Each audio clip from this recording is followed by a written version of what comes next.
살다 보면 우리는 수많은 사람들과 관계를 맺습니다. 가족, 친구, 동료, 이웃, 심지어는 스쳐 지나가는 인연까지도 우리의 삶에 흔적을 남깁니다. 인간관계는 때로는 따뜻한 위로와 힘이 되기도 하지만 반대로 우리를 지치고 상처 입히는 가장 큰 원인이 되기도 합니다. 혹시 이런 생각 해본 적 있으신가요? 처음에는 정말 괜찮은 사람인 줄 알았는데 시간이 지날수록 나를 힘들게 한다. 도대체 왜 나는 항상 비슷한 사람에게 상처를 받는 걸까? 이런 질문은 누구나 한 번쯤은 해봤을 겁니다. 하지만 문제는 우리가 상처를 받기 전까지는 그 사람의 진짜 모습을 알아차리지 못한다는 것입니다. 사람은 겉모습과 말로 자신을 포장할 수 있습니다. 처음 만났을 때의 친절함, 매력적인 말투, 따뜻한 미소 이 모든 것이 진심일 수도 있지만 때로는 그 뒤에 숨겨진 본성을 감추기 위한 가면일 수도 있습니다. 우리는 그 가면에 속아 관계를 맺고 나중에서야 상처와 후회를 안게 되죠. 하지만 중요한 것은 사람의 본성은 작은 징조로 드러난다는 사실입니다. 작은 말투, 사소한 행동, 대화 속에서 무심코 흘러나오는 말들. 이 모든 것이 상대의 진짜 모습을 보여주는 신호가 됩니다. 오늘 이 영상에서는 이런 징조가 보인다면 그런 사람은 피해라는 주제로 사람들의 숨겨진 본성을 알아차릴 수 있는 7가지 중요한 징조를 알려드리려고 합니다. 이 징조들을 미리 알아두면 불필요한 인간관계에서 나를 지키고 더 건강한 관계를 선택할 수 있는 힘이 생깁니다. 관계는 때로 지켜야 할 것과 놓아야 할 것을 구분하는 것에서 시작됩니다. 모두와 좋은 관계를 유지할 필요는 없습니다. 때로는 거리를 두는 것이 가장 지혜로운 선택이 될 수 있습니다. 1. 항상 남을 깎아내리는 사람. 혹시 이런 사람 주변에 있지 않나요? 타인의 성공을 축하하기보다는 그 뒤에 숨겨진 약점을 찾으려는 사람. 누군가 잘 되는 모습을 보면 칭찬보다 먼저 그 사람 사실은 말이야라고 시작하는 사람. 함께 있는 자리에서 은근히 누군가를 비꼬거나 깎아내리며 우월감을 느끼는 사람. 이런 사람은 처음에는 재미있고 솔직한 사람처럼 보일 수 있습니다. 남의 험담을 듣는 것이 순간적으로 흥미로울 수도 있죠. 하지만 기억하세요. 타인의 단점만 찾아내고 험담을 즐기는 사람은 언젠가 나도 그 대상이 됩니다. 그들이 하는 험담의 대상이 지금은 내가 아닐 뿐, 그 화살은 언젠가 내게도 돌아올 수 있습니다. 중요한 것은 이런 사람의 곁에 있으면 부정적인 에너지가 나에게도 스며든다는 것입니다. 타인의 단점을 보는 시선이 익숙해지면 어느 순간 나 자신조차도 그런 시선으로 바라보게 되기 때문입니다. 험담은 듣는 이에게 일시적인 재미를 줄 수 있지만 결국 말하는 사람의 마음 속에는 끝없는 불안과 열등감이 자리 잡게 됩니다. 그리고 그 독은 가까운 사람들에게도 퍼지기 마련입니다. 따뜻한 관계는 서로를 세워주는 말에서 시작됩니다. 남의 약점을 비웃고 깎아내리는 사람은 결국 나의 에너지까지 갉아먹습니다. 그렇다면 그런 사람과의 관계를 굳이 유지할 필요가 있을까요? 피하는 것이 가장 현명한 선택이 될 때도 있다는 것을 기억하세요. 다음으로 자신의 잘못을 절대 인정하지 않는 사람에 대해 이야기하겠습니다. 이런 징조도 미리 알아두면 불필요한 상처를 피할 수 있습니다. 함께 알아볼까요? 자신의 잘못을 절대 인정하지 않는 사람. 인간관계에서 가장 피곤하고 지치게 만드는 유형 중 하나는 바로 자신의 잘못을 절대 인정하지 않는 사람입니다. 이런 사람들은 어떤 상황에서도 본인의 책임을 인정하지 않으려 하고 문제가 발생하면 늘 타인에게 그 책임을 돌립니다. 실수의 원인이 분명히 본인에게 있더라도 그 사실을 직면하기보다는 누군가를 희생양으로 삼아 자신의 잘못을 감추려 합니다. 처음에는 이런 사람들이 마치 자신감이 넘치고 당당한 사람처럼 보일 수 있습니다. 내가 틀릴 리 없어라는 태도는 때때로 강인함처럼 느껴지기도 합니다. 그러나 조금 더 가까이 다가가 보면 그 당당함은 불안과 자기 방어로 가득 찬 가면임을 알 수 있습니다. 그들의 마음속 깊은 곳에는 실수를 인정하는 순간 자신이 무너질지도 모른다는 두려움이 숨어 있습니다. 이런 사람의 특징, 사과를 패배로 여긴다. 이들은 사과를 하는 순간 자신의 자존심이 꺾인다고 생각합니다. 내가 사과하면 저 사람이 나를 무시할 거야라는 불안감이 그들의 마음속에 자리 잡고 있습니다. 그래서 사과하는 대신 문제를 회피하거나 핑계를 대는 쪽을 선택합니다. 문제가 생기면 핑계를 만든다. 문제가 발생하면 자신의 잘못을 인정하기보다는 상황 탓을 합니다. 그건 내가 아니라 상황이 그랬어. 혹은 나는 잘했는데 내가 오해한 거야와 같은 말로 변명합니다. 이런 사람은 책임을 질 용기가 없기에 끊임없이 외부의 탓으로 돌립니다. 자신을 피해자로 둔갑시킨다. 심지어 본인의 실수로 상대방이 상처받았더라도 나는 너한테 이렇게까지 했는데 왜 나를 탓해? 라며 스스로를 피해자로 만듭니다. 이렇게 하면 상대방이 미안함을 느끼고 오히려 자신이 사과받는 입장이 될 수 있기 때문입니다. 갈등 상황에서는 침묵하거나 분노로 대응한다. 자신의 잘못을 지적당하면 침묵하거나 갑자기 화를 내면서 대화를 중단합니다. 이는 대화의 주도권을 쥐고 상대방이 더 이상 지적하지 못하도록 압박하는 전략입니다. 왜 이런 행동을 할까? 겉으로는 강한 척하지만 이들은 사실 자신의 약점을 인정하는 것이 두렵습니다. 자신의 실수를 인정하면 나는 부족한 사람이다라는 생각이 들고 그 감정을 감당할 자신이 없는 것입니다. 그래서 방어적인 태도로 일관하며 책임을 외면하려는 것입니다. 철학자 아리스토텔레스는 이렇게 말했습니다. 용기란 두려움을 직면할 수 있는 힘이다. 자신의 잘못을 인정하는 것은 부끄러운 일이 아니라 오히려 용기입니다. 진정으로 강한 사람은 완벽한 사람이 아니라 자신의 부족함을 인정하고 그것을 통해 성장할 줄 아는 사람입니다. 이런 사람과 가까이 지내면 생기는 문제들. 관계의 불균형. 이들과의 관계에서는 항상 내가 사과하고 양보해야 하는 상황이 반복됩니다. 시간이 지날수록 관계는 가해자와 피해자의 불공평한 구도로 굳어지게 됩니다. 결국 상대방은 계속해서 책임을 회피하고 나는 끝없이 이해하고 받아주는 입장이 됩니다. 심리적 소모. 대화를 나누면 나눌수록 감정적으로 지칩니다. 아무리 진심으로 이야기해도 상대방은 자신의 잘못을 인정하지 않기 때문에 마치 벽에 대고 말하는 것 같은 허무함이 듭니다. 결국 나만 감정적으로 소모되고 지쳐버리게 됩니다. 자존감의 하락. 계속 남의 탓을 듣다 보면 나도 모르게 내가 문제일지도 몰라라고 생각하게 됩니다. 이것이 반복되면 자존감이 서서히 무너지고 자신을 부정적으로 바라보게 됩니다. 현명한 대처법. 더 이상 설득하지 마세요. 이들과 논리적으로 이야기하려고 해도 소용이 없습니다. 그들은 이해보다 이기기를 원하기 때문입니다. 상대를 설득하려는 노력이 오히려 나를 더 지치게 만들 수 있습니다. 감정적으로 휘둘리지 않기. 상대의 방어적인 태도에 감정적으로 대응하면 상황은 더 악화됩니다. 이 사람은 이렇게 반응할 수밖에 없는 사람이야 라고 마음속으로 거리를 두고 감정적으로 휘둘리지 않도록 스스로를 지켜야 합니다. 책임은 명확히 구분하기. 상대가 아무리 남 탓을 해도 그건 당신의 책임이야 라고 단호하게 선을 긋는 것이 중요합니다.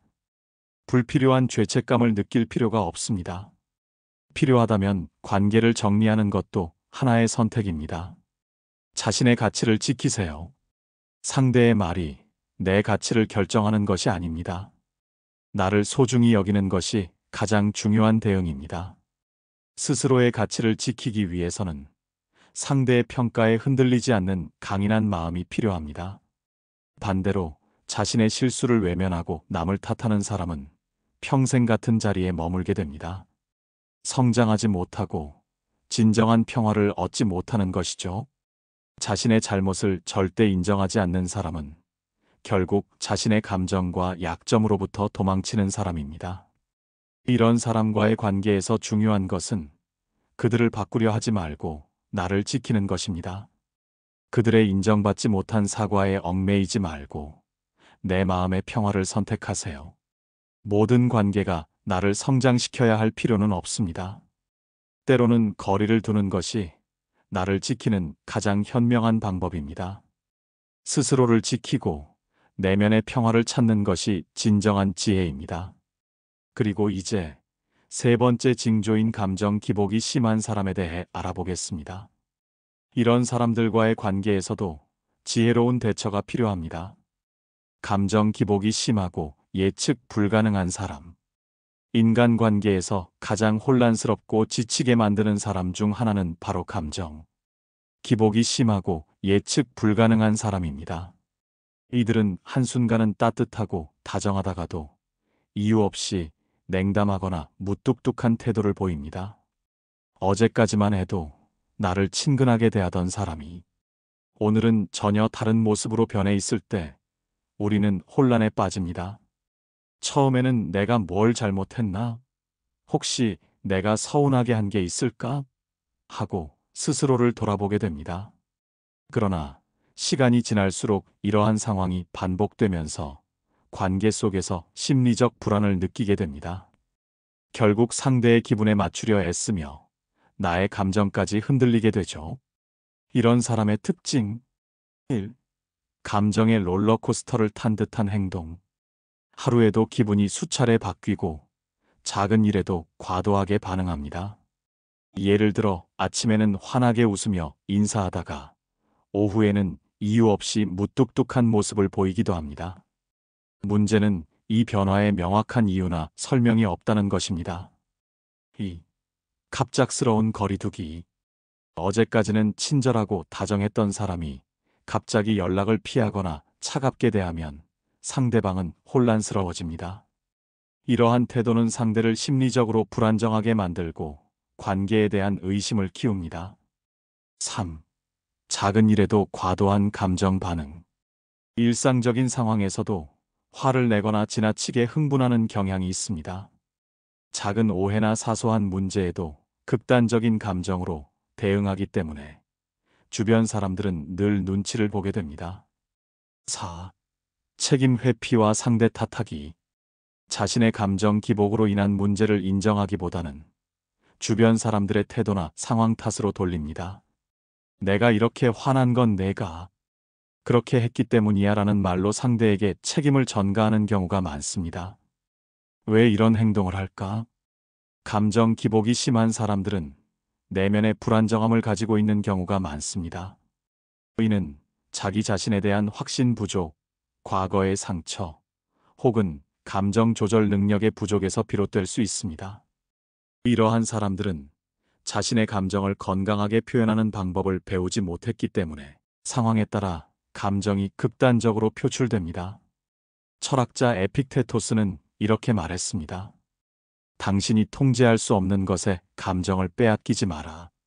감정이란 본래 우리가 통제할 수 있는 영역이어야 하지만 감정 기복이 심한 사람들은 자신의 감정을 제어하지 못하고 외부 환경에 휘둘립니다. 이런 사람과의 관계에서 생기는 문제들. 1. 심리적 소모. 상대의 기분에 맞추기 위해 끊임없이 노력해야 합니다. 오늘은 기분이 어떤가?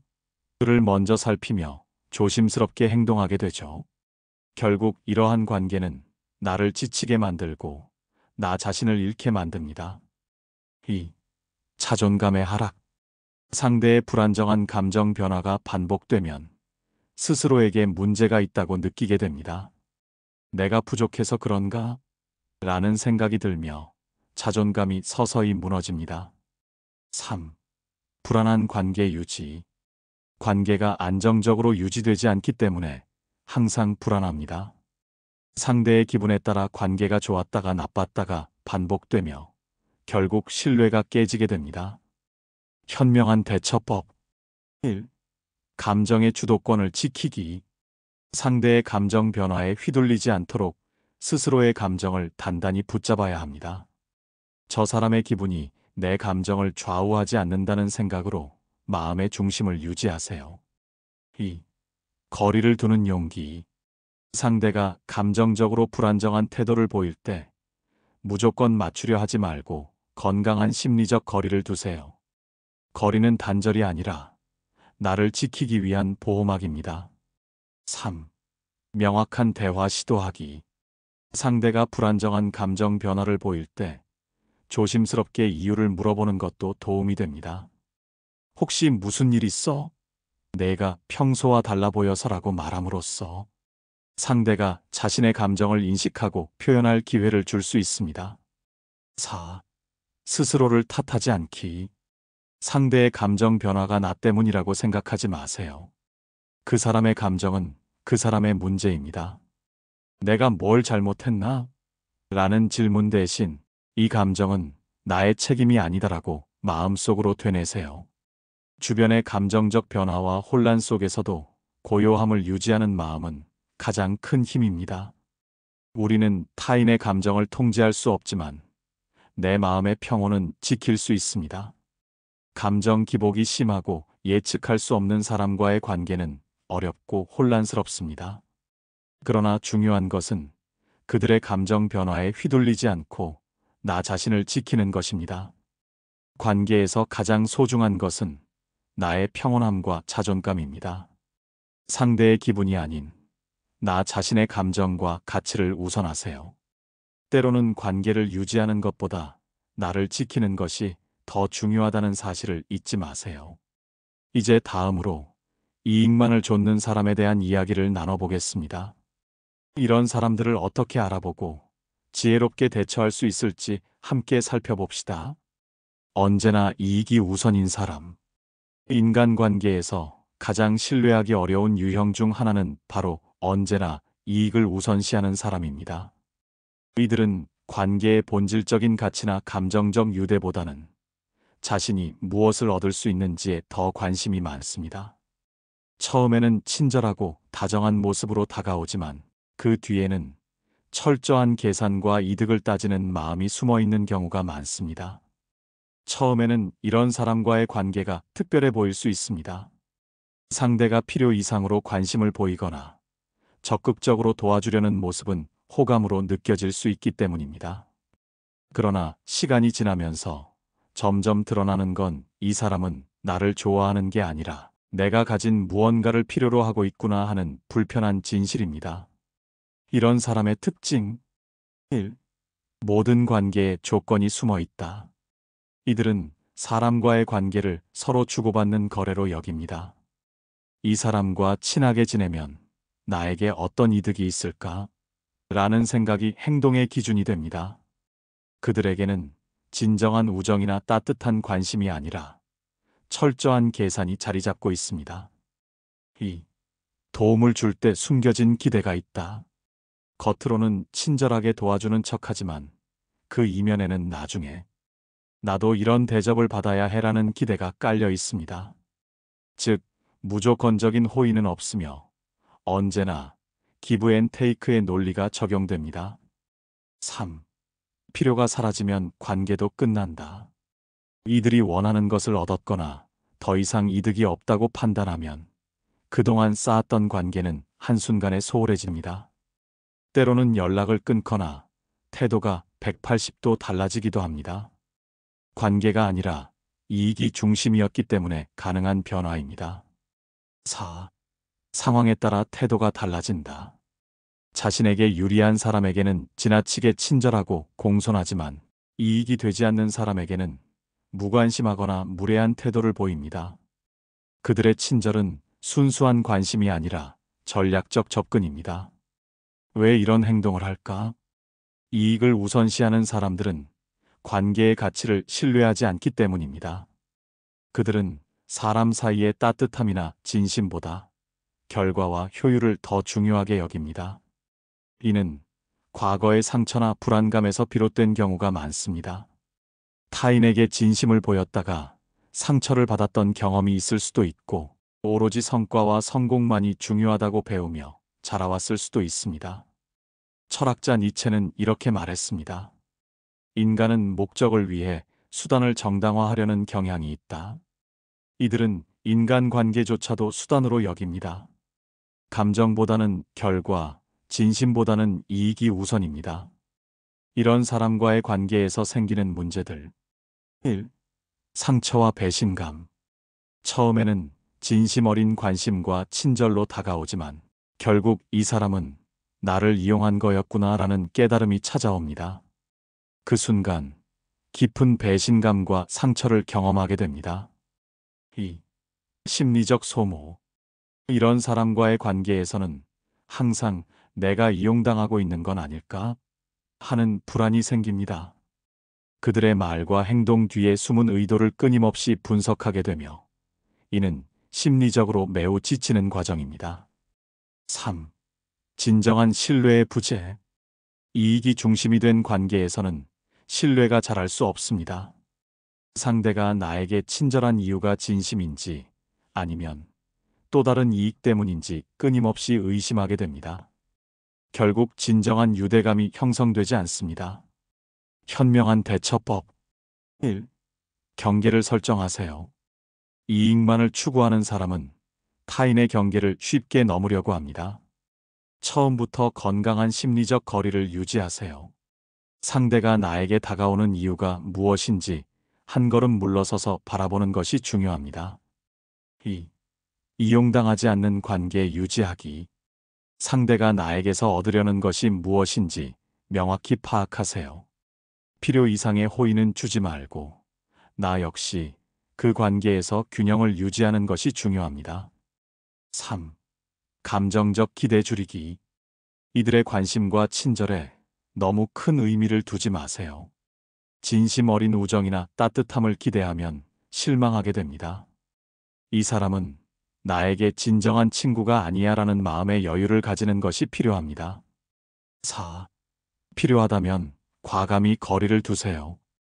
더 이상 이 관계가 나에게 도움이 되지 않는다면 과감하게 거리를 두세요. 모든 사람과 가까이 지낼 필요는 없습니다. 때로는 관계를 끊는 것이 나를 지키는 가장 현명한 선택이 될 수 있습니다. 부처님의 가르침. 부처님은 이렇게 말씀하셨습니다. 진정한 친구는 이익을 바라지 않는다. 그는 주기 위해 다가오고 조건 없이 머문다. 진짜 관계는 조건이나 이익이 아닌 진심과 따뜻한 마음으로 연결됩니다. 이익을 위해 맺어진 관계는 언젠가 끝나지만 진심으로 이어진 관계는 시간이 흘러도 변하지 않습니다. 언제나 이익을 우선시하는 사람은 결국 관계를 소비하고 사라지는 사람입니다. 그들의 태도에 상처받기보다는 내가 나를 지킬 수 있는 힘을 가지는 것이 중요합니다. 그들이 떠나가는 것은 나의 가치가 부족해서가 아니라 더 이상 얻을 것이 없기 때문입니다. 그리고 그런 관계를 놓아주는 건 역시 성장의 일부입니다. 진정한 관계는 서로의 이익이 아니라 마음의 울림으로 연결됩니다. 나의 진심을 소중히 여길 줄 아는 사람들과 함께 하세요. 이제 다음으로 항상 피해자인 척하는 사람에 대해 알아보겠습니다. 이런 사람들과의 관계에서 나를 지키는 지혜를 함께 나눠보겠습니다. 항상 피해자인 척하는 사람. 인간관계에서 유난히 피곤하고 지치는 유형 중 하나는 바로 항상 피해자인 척하는 사람입니다. 이들은 자신이 겪는 모든 문제를 타인의 탓으로 돌리며 늘 나는 억울해, 나는 피해자야라는 태도로 주변 사람들의 동정과 관심을 얻으려 합니다. 문제를 해결하려는 노력보다는 끊임없이 자신의 불행을 강조하며 감정적인 지지를 요구하는 것이 이들의 특징입니다. 처음에는 이런 사람의 이야기에 공감하고 위로해주고 싶어집니다. 마치 나만이 이 사람의 아픔을 이해해 줄 수 있는 것처럼 느껴지기 때문입니다. 그러나 시간이 지나면 알게 됩니다. 이 사람은 끝없는 피해자 서사 속에서 벗어나려 하지 않으며 주변 사람들을 감정적으로 지치게 만든다는 것을 말입니다. 이런 사람의 특징. 1. 모든 상황에서 자신은 피해자. 무슨 일이 벌어지든 그들은 항상 자신이 피해자라고 주장합니다. 내가 이렇게 된 건 다 내 탓이야. 나는 항상 불운해 같은 말은 이들의 입에서 자주 들을 수 있습니다. 상황이 어떻게 전개되든 자신의 책임은 없고 늘 누군가의 잘못으로 돌립니다. 2. 책임 회피와 변명. 문제가 생겼을 때 스스로를 돌아보고 반성하기보다는 나는 피해자니까라는 태도로 책임을 회피합니다. 본인의 잘못조차도 타인의 탓으로 돌려버리기 때문에 성장이 어렵고 같은 실수를 반복합니다. 3. 끝없는 하소연과 불만. 항상 누군가에게 자신의 힘든 상황을 끊임없이 하소연합니다. 나는 왜 이렇게 힘들까? 사람들은 왜 나를 몰라줄까? 같은 불평이 대화의 대부분을 차지합니다. 듣는 사람은 처음에는 위로하지만 점점 정서적으로 지치고 피로감을 느끼게 됩니다. 4. 동정심을 무기화. 이들은 상대의 동정심을 얻는 것이 관계의 중요한 수단이라고 생각합니다. 상대가 자신의 이야기에 공감하지 않거나 관심을 줄이지 않으면 오히려 넌 나를 이해하지 못해라며 감정적으로 더 큰 부담을 줍니다. 왜 이런 행동을 할까? 항상 피해자인 척하는 사람들은 자기 인식과 감정 조절의 어려움을 겪고 있습니다. 이들의 피해자 역할은 단순한 행동 패턴이 아니라 불안과 낮은 자존감에서 비롯된 방어 기제입니다. 타인의 동정과 관심을 통해 자신의 존재 가치를 확인하려 합니다. 스스로의 약점을 직면하는 것이 두렵기 때문에 나는 피해자야라는 틀 안에 머무르려 합니다. 실수를 인정하거나 문제를 해결하기보다는 감정적으로 안전한 피해자 역할에 안주합니다. 철학자 에리히 프롬은 이렇게 말했습니다. 책임을 회피하는 순간 인간은 진정한 자유를 잃는다. 책임을 지지 않는 것은 잠시 편안할 수 있지만 결국 자신의 성장과 자유를 가로막는 벽이 됩니다. 이런 사람과의 관계에서 생기는 문제들. 1. 감정적 소모. 처음에는 그들의 아픔에 공감하고 위로하려 하지만 시간이 지나면 같은 이야기가 반복됩니다. 상대의 끝없는 하소연과 불만에 지치고 나 역시 감정적으로 피로해집니다. 이 사람은 왜 항상 똑같은 이야기를 할까? 라는 생각이 들면서 정서적 에너지가 고갈됩니다. 2. 죄책감 유발. 이들은 상대에게 불필요한 죄책감을 심어주는 경우가 많습니다. 내가 좀 더 이해해줬다면 난 괜찮았을 텐데라는 식으로 타인에게 자신의 감정적 부담을 떠넘기며 상대가 죄책감을 느끼도록 만듭니다. 3. 관계의 불균형. 이런 사람과의 관계에서는 항상 내가 위로자 혹은 문제 해결사 역할을 하게 됩니다. 정작 내가 힘들 때는 그들은 관심이 없고 일방적인 감정 소비가 반복되면서 관계가 불균형해집니다. 4. 내 감정의 소외. 계속 상대의 감정에만 집중하다 보면 정작 내 감정은 무시당하고 소외되는 상황이 발생합니다. 나 자신을 돌보는 여유가 사라지고 결국 관계 자체가 부담으로 다가옵니다. 현명한 대처법. 1. 감정적 거리 유지하기. 상대의 하소연에 과도하게 감정이입하지 않는 것이 중요합니다. 상대의 감정을 이해하려는 태도는 필요하지만 내 감정까지 소모될 필요는 없습니다. 나는 당신을 도울 수 있지만 당신의 모든 감정을 짊어질 수는 없다는 마음가짐이 필요합니다. 2.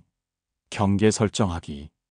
상대가 반복적으로 부정적인 이야기를 할 때 대화를 적절히 제한하는 것이 필요합니다. 내 이야기를 들어줄 수는 있지만 계속 똑같은 얘기를 반복하는 건 도움이 되지 않을 것 같아라는 식으로 명확한 경계를 설정하세요. 3. 문제 해결에 초점 맞추기. 상대가 불만만 늘어놓을 때 문제 해결을 유도하는 것도 좋은 방법입니다. 그래서 이 문제를 어떻게 해결할 수 있을까? 와 같은 질문을 던지면 상대는 더 이상 피해자 역할에만 머무르기 어렵습니다. 4. 죄책감에서 벗어나기. 상대의 불행이 나 때문이라는 잘못된 죄책감을 버리세요. 나는 최선을 다했고 더 이상 이 문제는 나의 책임이 아니다라고 스스로 다짐하는 것이 필요합니다. 부처님의 가르침. 부처님은 이렇게 말씀하셨습니다. 고통은 삶의 일부이지만 그 고통에 머무를지 떠날지는 선택의 문제다. 누구나 어려움을 겪을 수 있지만 중요한 것은 그 어려움 속에 머무르는 것이 아니라 그것을 어떻게 바라보고 극복하는가입니다. 진정한 성장은 스스로의 삶에 대한 책임을 지고 고통을 통해 배우는 과정에서 이루어집니다. 항상 피해자인 척하는 사람들은 그 성장을 거부하기 때문에 끊임없이 같은 문제를 반복하는 것입니다. 항상 피해자인 척하는 사람과의 관계에서 중요한 것은 내가 이 사람의 감정을 책임질 필요는 없다는 것을 깨닫는 것입니다. 내가 아무리 노력해도 상대가 스스로 변화할 의지가 없다면 그 관계는 나만 지치게 만듭니다. 때로는 상대를 돕는 가장 큰 도움은 그들이 스스로 문제를 직면하도록 거리를 두는 것입니다. 모든 사람을 구할 수는 없지만 나 자신은 지켜야 한다. 이제 다음으로 자신을 과하게 포장하거나 거짓말이 잦은 사람에 대해 알아보겠습니다. 이런 사람들과의 관계에서 나를 지키는 지혜를 함께 나눠보겠습니다. 자신을 과하게 포장하거나 거짓말이 잦은 사람. 인간관계에서 가장 신뢰를 무너뜨리는 요소 중 하나는 바로 거짓말입니다. 특히 자신을 과하게 포장하거나 사소한 거짓말을 쉽게 하는 사람은 관계의 깊이를 왜곡시키고 결국 진실의 가치를 잃게 만듭니다. 처음에는 이런 사람들이 매력적으로 보일 수 있습니다. 그들은 자신의 이야기를 화려하게 꾸미고 마치 특별한 사람처럼 보이도록 능숙하게 연출합니다.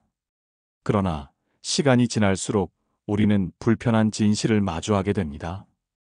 이 사람의 말이 왠지 진실 같지 않다. 왜 항상 뭔가 과장된 느낌이 들까?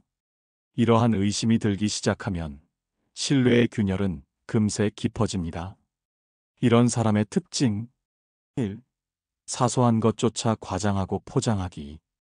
이들은 자신의 경험이나 능력을 실제보다 더 크고 대단하게 포장합니다. 작은 성공도 마치 대단한 성취인 것처럼 이야기하거나 평범한 일도 극적으로 꾸밉니다. 문제는 이런 행동이 단순한 허세가 아니라 진실을 왜곡하는 습관으로 굳어진다는 것입니다. 2. 거짓말에 대한 죄책감이 없다. 작은 거짓말을 할 때 별다른 죄책감이나 불편함을 느끼지 않습니다. 이 정도는 괜찮겠지라며 가볍게 넘기고 자신이 하는 말의 무게를 가볍게 여깁니다. 하지만 거짓말이 반복되면 결국 신뢰를 무너뜨리는 큰 결과로 이어질 수 있습니다. 3. 모순된 말과 행동. 처음에는 그들의 이야기에 빠질 수 있지만 시간이 지나면 말과 행동이 일치하지 않는 부분들이 보이기 시작합니다. 어제와 오늘의 이야기가 다르거나 주장과 실제 행동이 어긋나는 경우가 많습니다. 4. 불리한 상황에서는 진실을 숨기기. 이들은 자신에게 불리한 상황에서는 진실을 감추거나 왜곡합니다. 실수를 인정하기보다는 변명하거나 거짓말로 상황을 모면하려고 합니다. 문제는 이로 인해 신뢰가 한번 무너지면 다시 회복하기 어렵다는 것입니다. 왜 이런 행동을 할까? 자신을 과하게 포장하거나 거짓말을 반복하는 사람들은 내면의 불안과 부족한 자존감을 숨기기 위해 이런 행동을 합니다. 있는 그대로의 나로는 충분하지 않아라는 불안감이 거짓된 이미지를 만들게 합니다. 자신이 부족하다고 느끼기 때문에 과장과 허세로 빈틈을 채우려 하는 것입니다. 진실을 직면하는 것이 두렵고 타인에게 인정받고 싶은 욕구가 강하기 때문입니다. 철학자 플라톤은 이렇게 말했습니다. 거짓은 언젠가 진실의 빛 아래 드러나게 되어 있다. 거짓말은 일시적으로 상황을 모면할 수 있지만 결국 시간이 지나면 진실은 드러나게 되어 있습니다. 이런 사람과의 관계에서 생기는 문제들. 1. 신뢰의 붕괴. 관계의 가장 중요한 기반은 신뢰입니다. 거짓말이 반복되면 아무리 사소한 일이라도 상대방의 말 자체를 의심하게 됩니다. 신뢰가 무너지면 관계는 더 이상 진실한 소통이 불가능해집니다. 2. 감정적 피로감. 거짓말을 하는 사람과의 관계에서는 항상 긴장해야 합니다. 이 사람이 지금 진실을 말하고 있는 걸까? 라는 불안이 계속되면서 감정적으로 지치게 됩니다. 3. 자존감의 손상. 상대의 말에 속았다는 사실을 깨달으면 왜 나는 몰랐을까? 라는 자책감이 생깁니다. 이로 인해 스스로의 판단력에 대한 신뢰도 흔들릴 수 있습니다. 4. 신뢰 회복의 어려움. 한번 깨진 신뢰는 쉽게 회복되지 않습니다. 설령 상대가 나중에 진심을 보이더라도 과거의 거짓말이 계속해서 의심의 그림자를 남깁니다.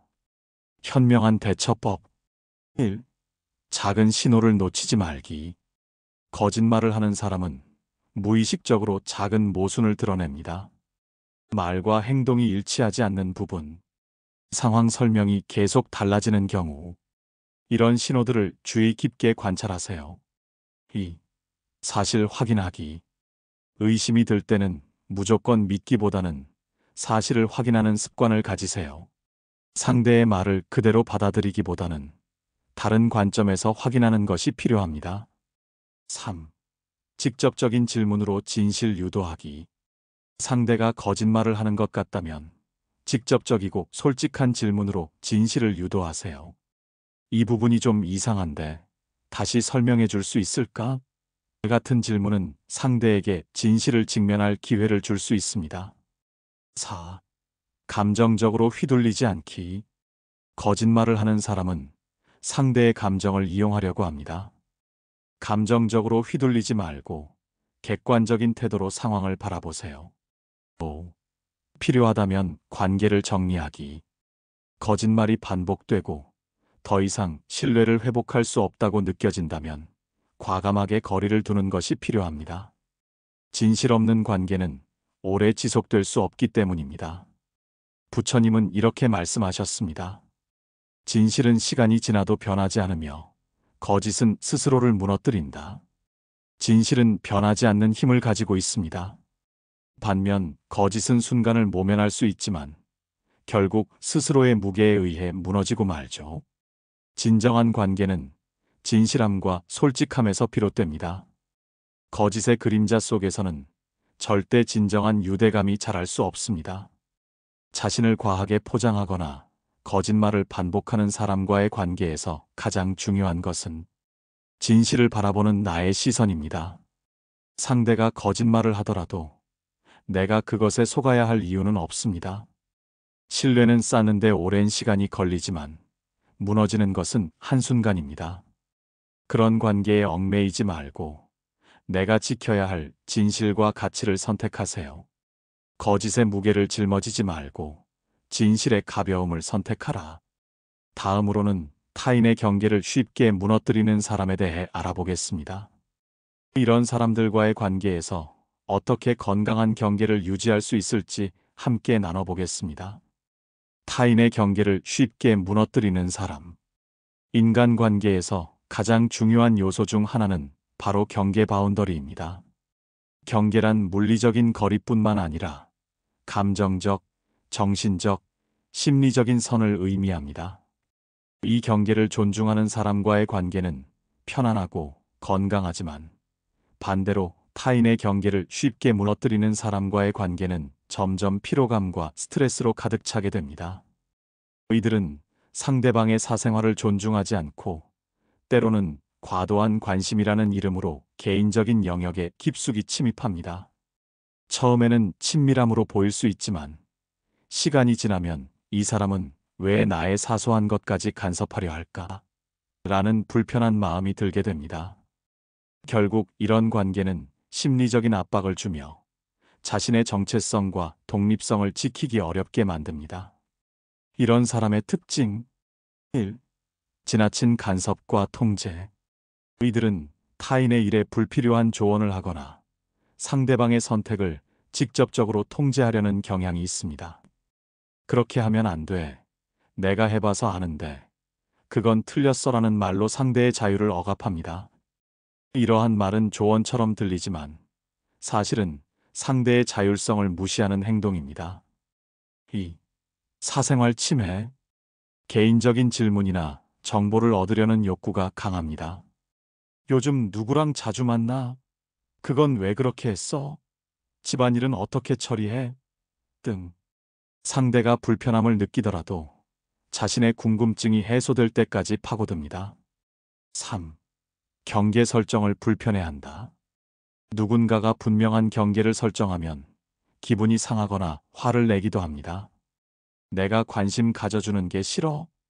혹은 내가 이렇게 해주는 게 고마운 줄 알아야지라는 식으로 상대방의 감정을 조종하거나 죄책감을 유발하려 합니다. 4. 상대의 감정을 통제하려 한다. 상대방의 감정까지도 자신의 기준에 맞추려고 합니다. 내가 그 상황에서 그렇게 화내면 안 되지. 왜 그렇게 기분이 나빠?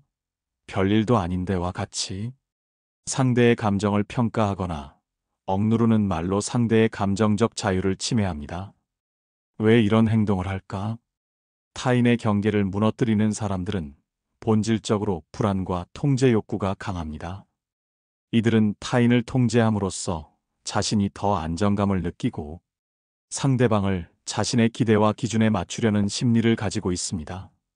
불안, 상대가 자신의 통제 밖에 있으면 불안해합니다. 권력 욕구, 다른 사람을 지배하거나 통제하면서 우월감을 느끼기도 합니다. 자신의 경계 인식 부족, 스스로의 감정과 생각에 경계가 없기 때문에 타인에게도 경계를 설정하는 법을 모르는 경우가 많습니다. 철학자 장 자크 루소는 이렇게 말했습니다. 진정한 자유는 타인의 자유를 존중할 때 비로소 완성된다. 자신이 자유롭기 위해서는 타인의 자유 역시 존중할 수 있어야 합니다. 이런 사람과의 관계에서 생기는 문제들. 1. 심리적 피로감. 지속적으로 사생활을 침해받고 나의 선택이나 감정이 타인의 기준에 의해 평가될 때 자유로움이 사라지고 감정적으로 지치게 됩니다. 항상 상대의 시선을 의식하게 되어 진정한 나 자신으로 살아가기 어렵습니다. 2. 자율성의 상실. 경계가 무너지면 자신의 의견이나 선택을 표현하는 것이 힘들어집니다. 점점 스스로 결정을 내리는 능력이 약해지고 상대의 말에 의존하게 되는 상황이 발생합니다. 3. 죄책감과 혼란. 상대가 너를 위해서 하는 말이야 라고 포장할 때 경계를 지키려는 내 행동이 이기적이거나 냉정한 것처럼 느껴지는 착각에 빠질 수 있습니다. 결국 나의 감정이 맞는 것인지 잘못된 것인지 혼란을 겪게 됩니다. 4. 관계의 불균형. 이런 사람과의 관계에서는 상대가 권력을 갖고 나는 피지배자가 되는 구조가 형성됩니다. 결국 관계의 균형이 깨지고 상호 존중이 사라진 관계로 변하게 됩니다. 현명한 대처법. 1. 분명한 경계 설정. 경계를 지키기 위해서는 먼저 내가 어떤 경계를 지켜야 하는지 스스로 인식해야 합니다. 이 부분은 나의 사적인 영역이야. 나는 이 결정에 대해 혼자 생각할 시간이 필요해. 이렇게 명확하게 표현하면 상대도 나의 경계를 무시하기 어려워집니다. 2. 단호한 태도 유지하기. 상대가 내 경계를 무너뜨리려 할 때 부드럽지만 단호한 태도를 유지하세요. 나는 이 문제에 대해서 더 이상 이야기하고 싶지 않아. 그 부분은 나만의 공간이니 존중해줬으면 해. 이러한 말은 상대방에게 명확한 신호를 줍니다. 3. 감정적 조종에 휘둘리지 않기. 상대가 죄책감을 유발하거나 감정적으로 압박하려 할 때 내가 그렇게 느끼는 건 이해하지만 내 선택은 변하지 않아. 라는 태도로 감정적 거리를 유지하세요. 4. 심리적 거리두기. 모든 관계에서 가까운 거리가 꼭 좋은 것은 아닙니다. 때로는 심리적 거리를 유지함으로써 나 자신을 보호하는 것이 필요합니다. 이것은 무례함이 아닌 자기 보호를 위한 건강한 선택입니다. 진정한 관계란 상대의 자유를 존중하면서도 나의 자유 역시 지킬 수 있는 관계입니다. 누군가의 간섭과 통제가 진정한 관심과 사랑처럼 보일 수 있지만 그것이 나의 자율성과 자유를 억압한다면 그 관계는 건강하지 않습니다. 타인의 경계를 무너뜨리는 사람과의 관계에서 중요한 것은 나를 지키는 선은 내가 그어야 한다는 깨달음입니다. 누군가 나의 공간을 침범하려 할 때, 내 감정을 통제하려 들 때, 내 선택을 억압하려 할 때, 나는 나의 경계를 지킬 권리가 있다. 이 사실을 잊지 마세요. 진정한 사랑과 존중은 나의 자유를 허락하는 관계에서 피어납니다. 다음으로는 감정적으로 휘둘리게 만드는 사람에 대해 이야기해 보겠습니다. 이런 사람들과의 관계에서 어떻게 마음의 중심을 지킬 수 있는지 함께 나눠보겠습니다. 특히 타인의 경계를 쉽게 무너뜨리는 사람과의 관계는 우리의 감정과 자존감을 서서히 갉아먹으며 결국 자신의 존재마저 흐릿하게 만드는 위험이 있습니다. 하지만 중요한 것은 누군가의 말이나 행동이 나의 가치를 결정할 수 없다는 사실입니다. 나의 감정은 나의 것, 나의 경계는 내가 지킨다. 이 단순한 진리가 우리의 마음을 지키는 가장 강력한 무기가 됩니다. 부처님은 이렇게 말씀하셨습니다. 강한 바람이 나무를 흔들 수는 있어도 뿌리 깊은 나무를 뽑을 수는 없다. 인간관계의 바람이 아무리 거세게 불어도 내면의 뿌리가 단단하다면 우리는 결코 흔들리지 않습니다. 누군가의 지나친 간섭이 나를 불편하게 한다면 그 불편함을 무시하지 말고 존중하세요. 상대의 기대에 맞추기 위해 나를 억누르기보다는 있는 그대로의 나를 지킬 용기를 가지세요. 불필요한 죄책감과 압박에서 벗어나 자신을 존중하는 것이 곧 타인을 존중하는 첫걸음임을 기억하세요. 모든 관계가 나를 성장시켜야 할 필요는 없다. 때로는 거리를 두는 것이 나를 지키는 가장 현명한 방법이다. 관계에서 가장 소중한 사람은 결국 나 자신입니다. 나를 잃어가면서까지 지켜야 할 관계는 없습니다. 내 마음의 평온을 지키는 것이야말로 가장 지혜롭고 아름다운 선택입니다.